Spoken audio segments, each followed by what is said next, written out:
All right, I want to talk more. I want to continue on from our discussion the other day about ventilation issues. And again, I looked in your book, and your book lists a whole bunch of different conditions that are not that common. You'll see them, but they're not that common, like whooping cough. It listed that before it started listing COPD. And I want to talk more about conditions that you're more frequently going to encounter and are very severe. And this is one of them. On a typical week, I might see half a dozen cases of COPD at my job, and it can get really bad. So let's talk about COPD. It's a chronic, which means once you've got it forever. It's going to get progressively worse. Obstructive means that it's going to trap air. Now, with ventilation issues, there's either the issue of getting air in or getting air out. COPD and asthma are getting air out issues. The air can come in, it cannot leave. And so you get air trapping. Pulmonary just means that it deals with the lungs. So COPD's got two main problems with it. It's got emphysema, which is the destruction of the alveolar wall, and it's got chronic bronchitis. And emphysema, when you destroy the alveoli, a bunch of things happen. You lose the elastic recoil of the alveolar walls. Remember, when we talked about alveoli in the past, or I have in past videos, the walls of the alveoli contain elastic fibers that help during exhalation.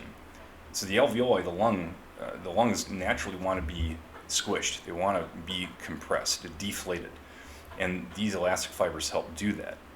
With the destruction of the alveolar wall, you lose that elasticity, hence you lose the recoil. Another thing that happens is you reduce surfactant. And remember, surfactant is what helps keep the alveoli open. We talked about in class the other day, there's a layer of water that covers the inside wall of your alveoli, and that water gets attracted to itself. And if you want interesting reading, read about hydrogen bonds. It blew my mind when I read about them. And those bonds will attract themselves and they'll actually collapse the alveoli. Well, we don't want that to happen. Surfactant covers that water, prevents that collapse. If you destroy the walls, you'll destroy the cells that release that surfactant. Another thing is if you destroy your alveoli, you decrease the surface area of the lungs, of the alveoli. So that would decrease the gas exchange, right? The area allowed for gas exchange.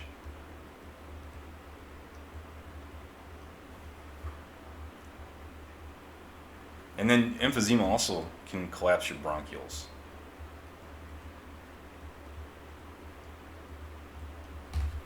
Because the walls help keep its structure sound. Then the second issue that you have with COPD is chronic bronchitis, which is the chronic inflammation of the bronchioles. And with this, you get, obviously, inflammation. So the inner diameter, this will reduce the size of the inner diameter of the bronchus. So the diameter goes down. So the airway size is smaller. You also get smooth muscle contraction.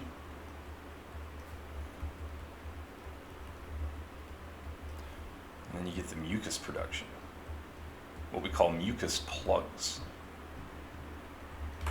Remember, the bronchioles are itty bitty, teeny tiny. So even a slight reduction in their diameter could cause significant obstruction of those airways. Even a little tiny droplet of mucus could obstruct those airways. And we don't want that to happen. So if we were to go up here, I have my handy dandy little drawing, and let's take a look at emphysema and bronchitis quickly. So we've got, where's my purple at? Purple, there you are. So actually, I don't want purple, I want black. All right, so here's my lovely looking diagram of the alveoli. Emphysema is going to destroy these walls. So now I've got these walls destroyed. So look, I'm reducing the surface area of my alveoli. I'm killing those cells. I'm taking away all that elasticity. So I can't do gas exchange in these areas because they're gone. So I'm reducing that level of gas exchange. I'm not producing any surfactant, and I'm losing my elasticity. So what's likely to happen? Well, what's likely to happen is I'm going to get some level of collapse. So instead of being out there, my alveoli are going to collapse. Can't contract back, so the air that's in here isn't going to get pushed out. Remember, the whole idea of air moving from an area of high pressure to low pressure, with that elastic recoil, you're creating a high pressure environment, so it's going to force that air out of here. Well, without that elastic recoil, there's no high pressure, so air will become trapped. The pressure up here is going to be greater than the pressure down here, or it's going to be equal, so you don't get any air movement. And then obviously you'll lose the gas exchange there. In our bronchioles, they're going to start to swell up. So instead of open, you get swelling. So now our bronchioles and smooth muscle contraction, right? It's a swelling of the mucous membranes. And then we're also going to get the mucus plug. So here's a big old mucus plug. Now, depending on how severe this is, you might be able to squeak some air by these plugs and through this restricted area or constricted area. But sometimes it can get so bad to where the mucus plug is too thick, or the airways swell too much to where you get complete obstruction. That's emphysema down here and chronic bronchitis. Now, this is just one. You imagine how many thousands, tens of thousands of these that we've got.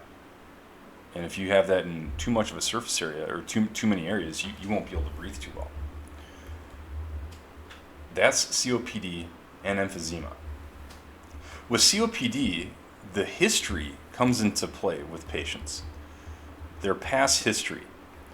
And that would be a past history, and P means past and history. They're going to have a history of smoking, or some kind of toxic exposure where they inhaled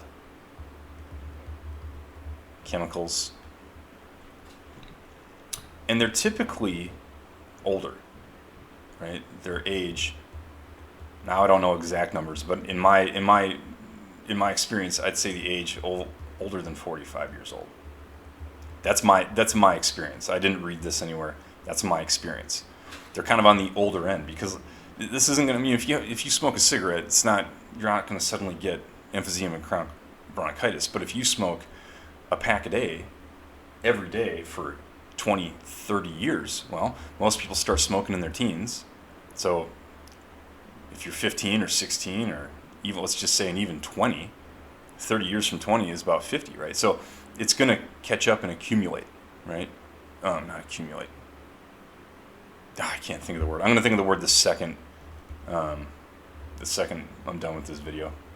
So that's a big issue. So they're going to, and then in their medical history, past medical history, they're usually going to have a history of COPD. You are likely not going to go on someone's first ever COPD issue. Like, well, I have no idea what's happening. I've never had this before. So when you say to someone, and this gets into when you're trying to decipher between congestive heart failure and COPD, which they can really mimic each other. Do you have a history of COPD? Do you have a history of smoking? Yes and yes. Okay, this could easily be a COPD episode. All right, let's look at asthma real quick. Asthma is a hyperreactive airway. And again, remember, your airways are designed to not only transmit air from the environment into your lungs for gas exchange, they're also there to protect you from anything that's in the air that shouldn't belong or shouldn't be in your lungs. Asthma is a hyperreaction to that. And I've seen asthma attacks from exercise, from like pollen, which is a bit different from anaphylactic or allergic reaction. We'll talk about that later. You can get it from cold air. And then I've had people say from stress. I think this is more of a feeling that they can't breathe rather than an actual, my airways are closing up. With asthma, we got a couple things that are happening. You have bronchoconstriction.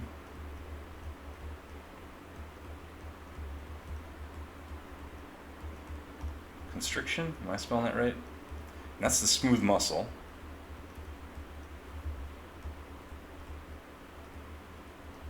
And then you have the mucus, inflammation, sorry.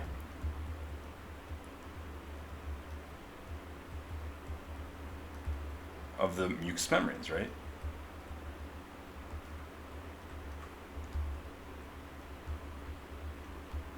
And you're going to have, you can also get mucus production. So this sounds similar to chronic bronchitis. It's just that these are attacks, right? And people with asthma, they'll have a history of asthma. And they're usually younger age. You're typically not going to go on someone's first asthma attack in their 60s. And let's look real quick at what happens during asthma. So here we've got our bronchiole. Let me make my pen bigger. And here's the smooth muscle. Here's your mucous membrane. And boy, that's a nice open lumen. The hole through which we breathe is called a lumen, right? Now, I'm going to have a pollutant come in here and react with my airway, and boom, all of a sudden, my airway is going to start to constrict. The smooth muscle's constricting. Oh boy, that airway is getting a bit smaller. And if that smooth muscle, so the mucous membrane is attached to the top of that, the smooth muscle is constricting, and now my mucous membrane is going to swell up.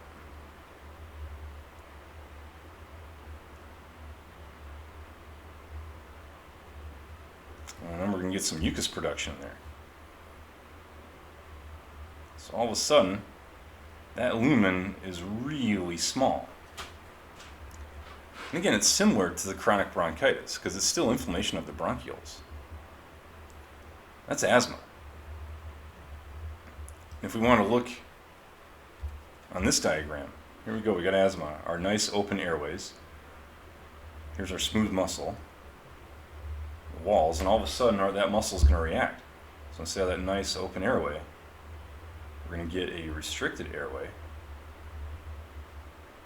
And then our mucous membranes, we're going to swell. And then we're going to get those mucus plugs, or the mucus production. Right? So all of a sudden you got this really restrictive airway. So air can come in, it just can't get out. It can't get past that. So that's asthma and COPD in a nutshell, truly. Let's look at some presentation real quick while we still got a few minutes. Need a new color, let's go purple. Oops, boy, that's way too big. No. So some of the different ways that they'll present. There we go. Yeah, make sure my pen. Yeah, pen, you gotta go down to normal. Yeah, that's good enough. So with asthma, you're going to have wheezing. And with COPD, you're going to have that too. Wheezing, and what is wheezing? That's just air trying to get past restrictive airways, right? You're hearing the turbulence. And you're hearing the forcing. So if you force a gas through from an open airway through a restricted one, you're going to get a whistly sound. So that's what you're hearing with the wheezing. You're also going to get respiratory distress.